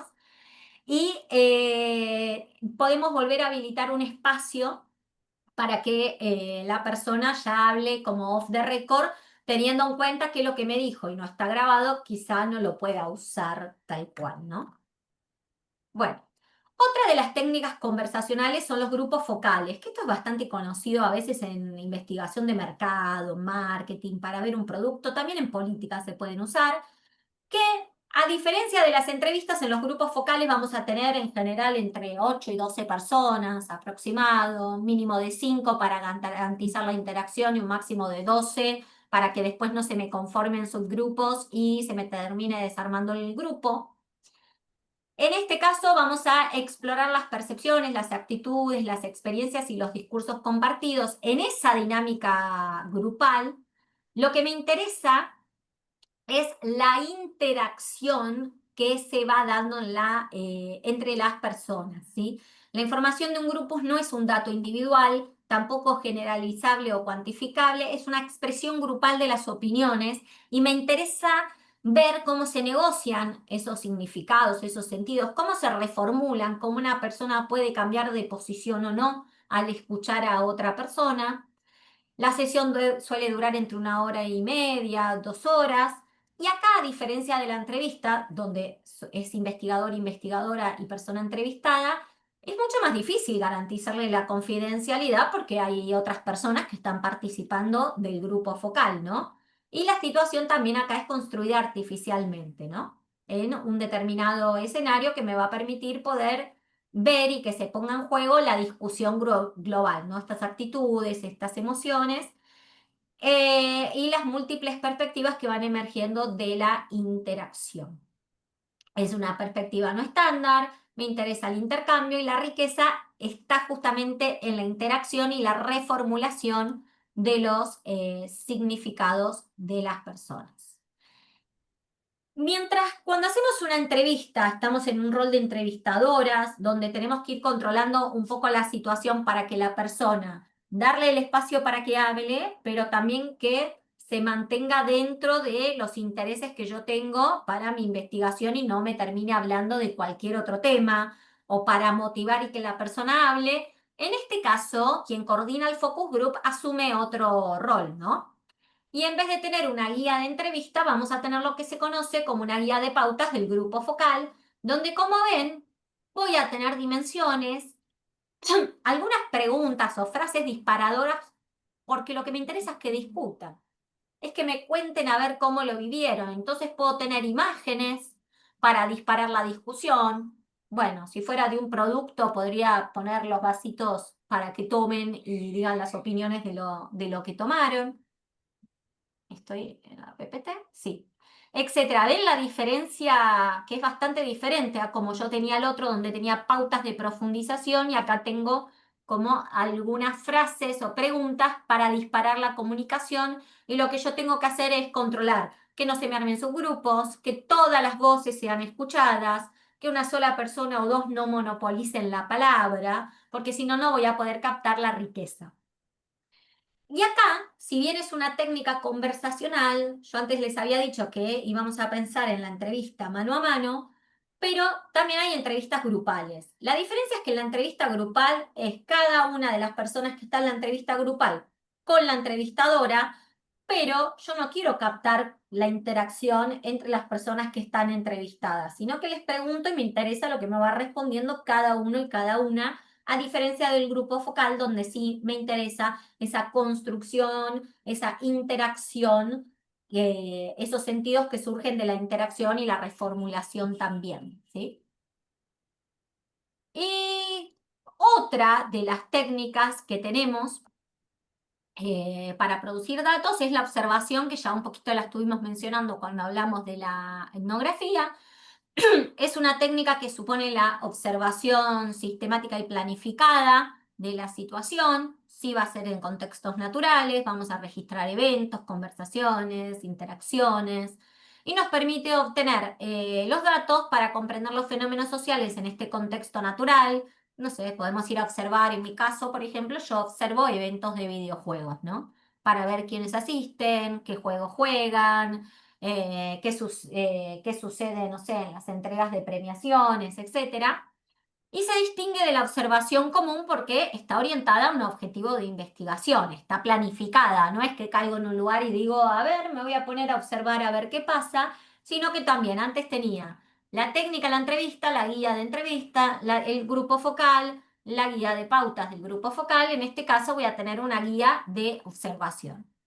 Y hay dos tipos principales de observación, que pueden ser participantes, es decir, desde adentro, donde el investigador o la investigadora se va a involucrar activamente en este grupo o situación, como pasaba con Malinowski en la foto anterior, viviendo la experiencia desde adentro como un miembro, pero también al mismo tiempo como un extraño o extraña. Entonces estamos como con un doble propósito, ¿no? Vamos a participar y observar a fondo con atención y el registro sistemático. La ventaja es que voy a acceder a una información profunda, una contextualización rica, una buena captación de sentido, pero corro el riesgo de lo que se conoce como going native, de volverse nativo, de perder objetividad. También consume mucho tiempo y recurso, hay complejidades éticas y los límites de la generalización. Y después también vamos a tener la observación no participante, que es cuando observamos desde afuera manteniendo cierta distancia. Observamos desde una posición externa para minimizar la influencia en el entorno, si no participamos de forma activa. Entonces vamos a tener una mayor objetividad, una menor intuición, vamos a poder facilitar la generalización, y la desventaja es que va a haber una falta de profundidad sobre los significados, podemos correr el riesgo de estar malinterpretando alguna de las cuestiones, vamos a tener un acceso limitado a lo no visible y no vamos a tener la experiencia desde adentro porque estamos como observadores externos y externas. Entonces, mientras la observación participante tiene este riesgo del going native, de volvernos nativos, pero también produce insights que no podríamos obtener como información que no podríamos obtener desde afuera. La observación no participante vamos a poder tener un mayor control, pero una menor profundidad interpretativa, ¿sí? Bueno, nos quedan 5 minutos nada más. Así que no vamos a arrancar con el tema que sigue. La semana que viene vamos a estar pensando en los tipos de muestreo cualitativo, cómo podemos seleccionar los casos cuando hacemos entrevistas, qué pasa en el caso de los grupos focales y algunas cuestiones para el análisis de los datos cualitativos. De los temas que vimos hoy, ¿hay alguna duda, algo que quieran preguntar, que quieran comentar? A mí me intrigaba el tema de nosotros en salud, viste, cuando hacemos, bueno, preguntas a las personas, tenemos como regla la bioética, ¿no?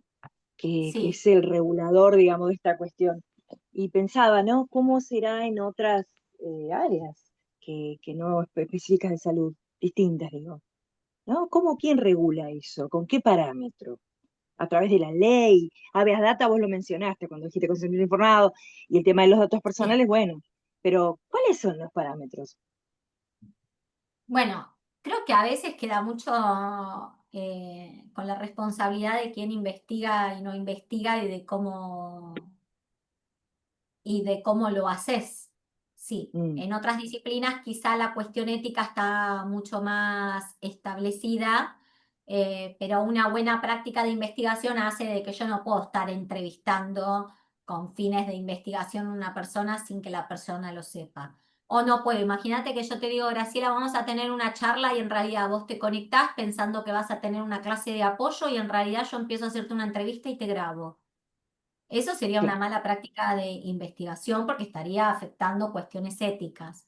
Ahora, no hay un comité encargado de claro, fiscalizar y de controlar eso. Queda así, creo que al menos acá, en nuestro mundo, queda muy a cuenta de quién investiga y de las buenas prácticas de investigación. Y como claro, les claro. decía antes, todas estas cuestiones tenemos que dar cuenta, ¿sí? En los trabajos. A mí me ha pasado que algunas revistas me hayan hecho hacer algunas aclaraciones sobre estas cuestiones éticas, con respecto a anonimizar, por ejemplo, que muchas veces lo que hacemos es eso. Podemos usar, primero que yo puedo hacerle firmar una carta de consentimiento a las personas que entrevisto aclarando que si bien se pueden usar fragmentos de lo que están diciendo, esos fragmentos van a ser interpretados a los fines de la investigación, por lo tanto, ya deja de ser solamente la percepción o un comentario que hizo una persona en una entrevista y pasa a ser como la propia persona que investiga lo interpretó y Mm, lo reformuló. Pero además vas a ver cuando leen artículos científicos que en general utilizamos o códigos o nombres ficticios para mencionar a las personas que entrevistamos o a los casos que estudiamos, ¿no? Por ejemplo, en mi caso que investigo videojuegos, puedo pedir autorización para utilizar imágenes. Yo no utilicé imágenes, son de acceso público, podría haberlo hecho, pero no pongo el nombre del videojuego, por ejemplo, claro. sino que le pongo, no solo yo, hay una tesis sobre trabajo y videojuegos y en esa tesis investigan los procesos de organización del trabajo para el desarrollo de videojuegos, ¿no? Y toma dos casos de estudio de dos Mm, empresas y en realidad no pone ni el nombre real de la empresa, ni el nombre real de las personas que fueron entrevistadas, ni el nombre real del juego, claro. justamente para garantizar la privacidad de quienes dieron la información, por ejemplo. Ah, perfecto. Claro, claro. Gracias. Sí, no es que siempre es necesario, lo que te digo, por ejemplo, Yo hace un tiempo, una argentina, pero que estaba haciendo una investigación en España, me contactó para charlar sobre un tema de videojuegos que yo trabajaba y ella me hizo firmar un consentimiento en el cual me pedía mi autorización para diferentes cuestiones. Entonces, mucho más organizado que por ahí en algunas partes, que algunas cosas de acá, ¿no? Pero me pedía para poder utilizar citas textuales de lo que yo había dicho o sea, yo podía aceptar o no, para poder utilizar mi imagen y creo que mi voz, era como Mm, tres cosas diferentes. Y por ejemplo, yo autoricé a que sí utilice frases que yo le había dicho y toda la información, pero yo no quise que use mi imagen, por ejemplo. Y eso no lo claro. autoricé. Ahora, si no la uso nunca, incomprobable. No sé, porque tampoco voy a estar controlando o persiguiendo a la persona, espero que no, pero en ese caso, no sé, yo en ese momento preferí que no use mi imagen, aparte había sido una videollamada, como, qué sé yo. Por ahí si lo quería poner en una PPT para contar parte de su proceso es una cosa, pero prefiero controlar como hacia dónde va mi imagen, ¿no? Porque también puede Bien. ser que haya personas que se sientan incómodas, por distintos motivos, porque quizá yo estoy dándole una interpretación y a la persona no le gusta lo que estoy interpretando. Imagínate que yo esté trabajando sobre cuestiones quizás sensibles de discriminación, ¿no? Y Mm, no sé si a la persona le va a gustar que yo esté poniendo que en lo que me dijo circula un estereotipo de género, por ejemplo, ¿no? Que muchas claro. veces es como que no nos queremos, ¿sí? No, no, que tenés razón. Ahora, es raro también, bueno, eso que después decís, que te citan y que no, es incomprobable las veces que te pueden, bueno, también es un riesgo de las publicaciones, ¿no? Porque de hecho Sí.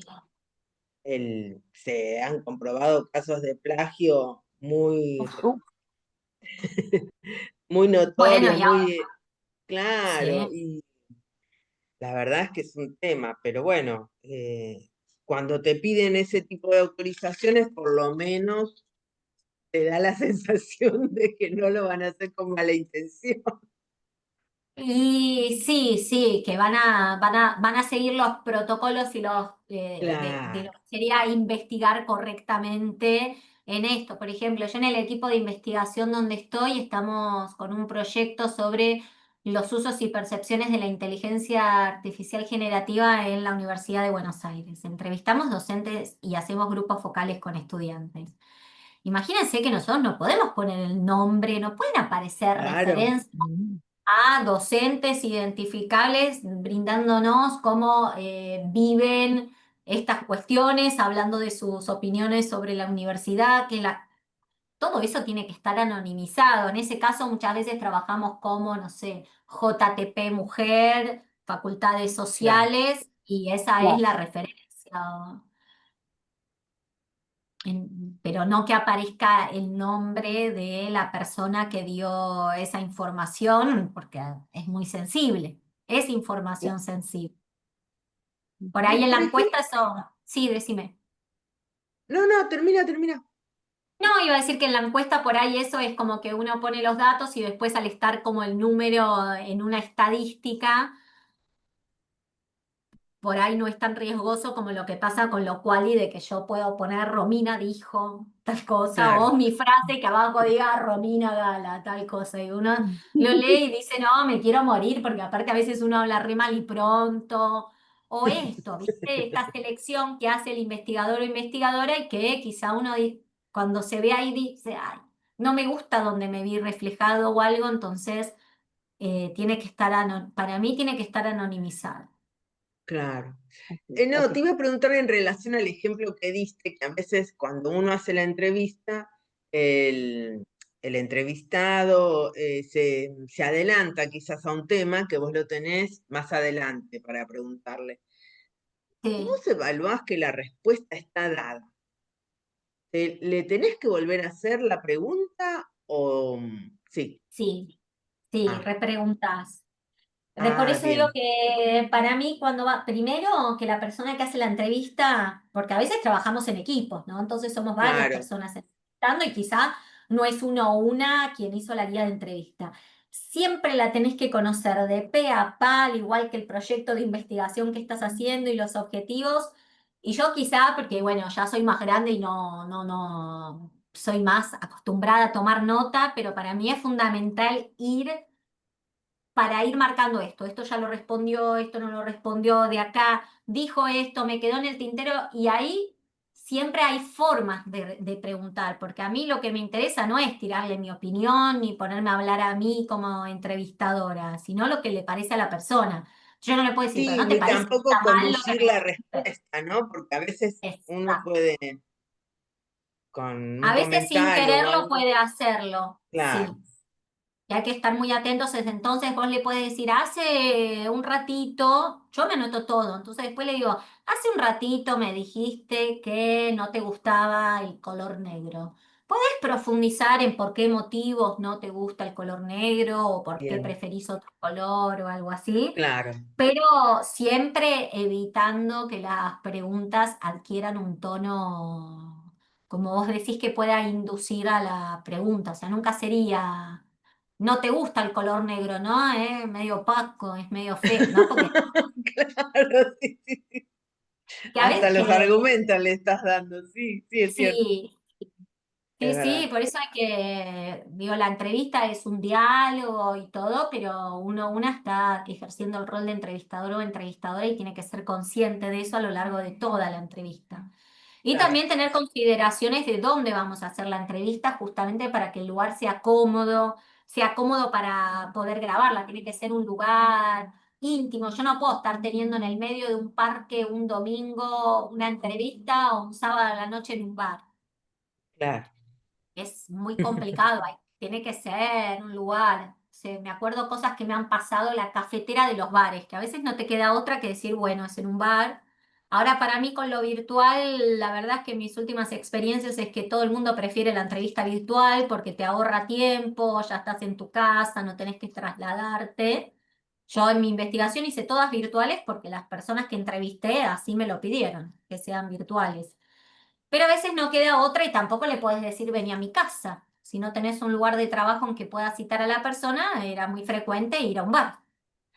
Y en el bar hay que tener mucho cuidado para mí con la cafetera. La cafetera después de las grabaciones, escucha, cómo se escucha y desgrabar sale más caro porque el audio queda sucio, se puede perder información y no solo eso, que dificulta el audio, sino que también son interrupciones en ese discurso que yo tengo que ir generando y la persona se puede distraer mucho. Entonces, en eso tenemos que tener cuidado. Que, después, bueno, pueden pasar muchas situaciones. También avisar cuánto tiempo aproximado dura nuestra entrevista. Es muy común que te pregunten antes cuánto dura. Y no es que yo le puedo mentir y decirle, ay, media horita para convencer a la persona que me dé la entrevista y después clavarle 2 horas de entrevista. Hay que decirle cuánto le calculamos de verdad para que la persona se organice.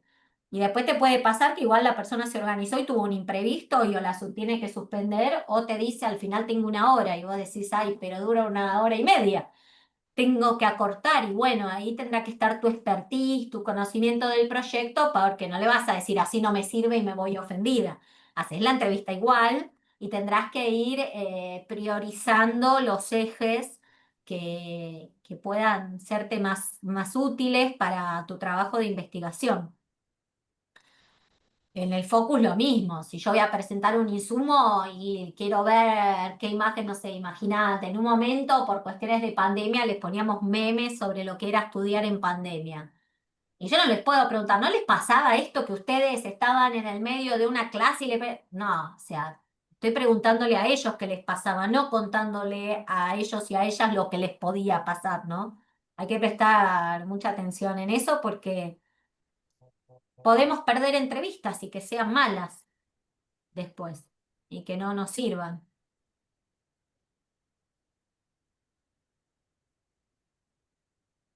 Lo mismo esto de tener en cuenta quiénes somos para entrevistar, esto que les contaba, que como varón le costaba acceder a entrevistar a las mujeres porque las mujeres no podían hablar con tranquilidad porque había un representante masculino controlando lo que decían. Entonces ya esa entrevista ahí perdió cierta riqueza. o no voy a poder acceder a la información que quería acceder porque solamente mi género quizá afectó a toda la situación. Entonces, en ese caso, por ahí, conociendo a la población, habría que haber tenido algún recaudo de que vaya otra persona a hacer la entrevista para evitar ese recelo y poder obtener la información que se necesitaba, por ejemplo. Porque siempre tenemos un impacto en el campo. Es Y imposible no tenerlo. en ese Claro. sentido, me quedé con la fotito del blanquito y los negritos, que Mm, me dio un profundo asco, porque puedo interpretar la soberbia del blanquito ante sí, los negritos admirando, oh, que los negritos se estén cagando de risa de lo que dice el blanquito. Me pregunto si alguna vez veremos a un negrito hablándole a los blanquitos así. y, Pero me tanto quedé, tiempo pasó y tanto nos falta todavía, ¿no? sí, es como que lo veo a ese blanquito en una condición superior, por más que que trate de llegar al entrevistado, me parece que ya eh, es genético.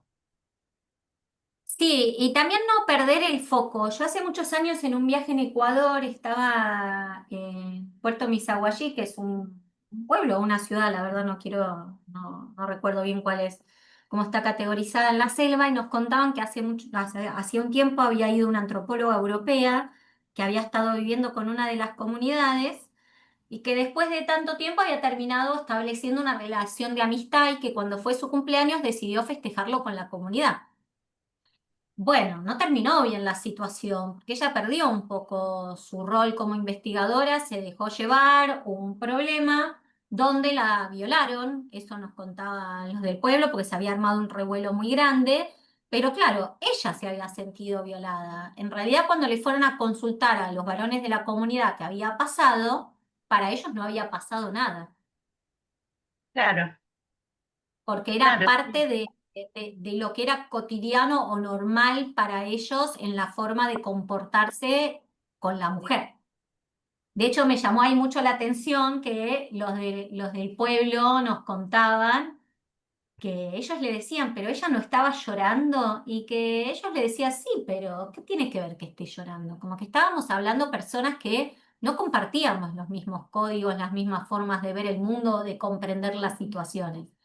Y en realidad ella como antropóloga quizá tendría que haberse dado cuenta que lo mejor no era ir a pasar una celebración de cumpleaños de esa manera, ¿no? Eso es la sensación que había quedado ahí en el pueblo porque había sido como muy polémico, ¿no? La situación que y había pasado bueno, y pero había... es un poco esa noción de alguna manera sentirte superior, que vos dominás una situación y los demás, ¿no? Sí. Bueno, yo acá lo veo además tan rígido, ¿no? Como está sentado ahí, que está como durito, como con la mirada para otro lado, todo vestido de blanco impoluto. Y Contrasta mucho todo, en actitud, ¿no? De cómo está sentado, en la ropa, tiene hasta los lentes puestos, además de que es blanco, por supuesto. bonito. Sí, sí, sí. Pero bueno, ¿hay alguna otra duda que tengan, algo que me quieran preguntar? Igual la semana que viene volvemos a tener la clase 2 de lo quali para pensar un poquito en las técnicas de análisis, en el muestreo, eso principalmente, el muestreo y en las formas de análisis de lo quali. No, yo he ¿Quedó entendido dudas? bien. Bueno, ujú. ¿Sí? ¿Se entendió No, no, bien? sí.